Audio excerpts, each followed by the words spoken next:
তোমার এক্সরে রিপোর্টটা তো আইছে। আচ্ছা, তুমি কি কোনোদিন অ্যাক্সিডেন্ট হয়েছিল নাকি? ডাক্তার সাহেব, কিছুদিন আগে অ্যাক্সিডেন্ট হয়েছিলাম। আর যে জায়গায় অ্যাক্সিডেন্ট হয়েছিলাম না, রাস্তাতে কুচি পাথর আসাল বহুত। আর ওই কুচি পাথরের মধ্যে বুক যাইতে পড়ছিলাম। তাইতেই তো আও তোমার একটা বস্তু বুঝাই দিই।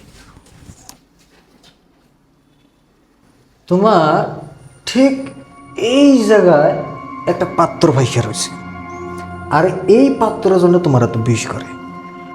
আর এই পাত্রটা অতি শীঘ্র বাই করা লাগবো, নাহলে কিন্তু দিকদার হবো। তার মানে কি ডাক্তার সাহেব আমার বুক কাটা লাগবো? না, তুমি ভুল বুঝতেছো। বুক কাটা লাগবো না, অপারেশন করা লাগবো। আর অপারেশনে কি করবেন? তোমার বুক কেটে সিধে তোমার বুক কেটে পাত্রটা বাই করা লাগবে। তাতে কয় টাকা লাগবো? দেখো, আমি হইলাম গরিবের সহায় করি না ডাক্তার।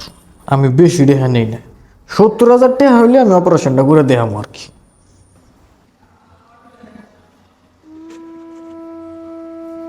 ডাক্তার সাহেব, আমি মেলা গরিব মানুষ, পিলপিলে চালাই খাই। 200 টাকা করে কামাই হয়, মাসে 6,000 টাকা একটা ইনকাম করি। পরিয়াল চালাম নাকি? 70,000 টাকা কোন থেকে আনুম? ডাক্তার সাহেবের টাকা সহায় করেন। ও চিন্তা করো না, আমি ব্যবস্থা করতেছি। তুমি একটু পয়সা হইতে লাগবো না।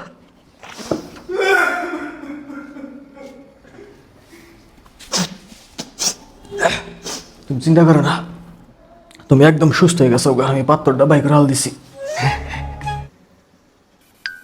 কিন্তু ডাক্তার সাহেব, আনেন আমার বুক কাটেনি নেই, পাথর কিভাবে করে বেকার লাগে? দেখো, ডাইরেক্ট ইন থেকে বাই করে হাল দিছি।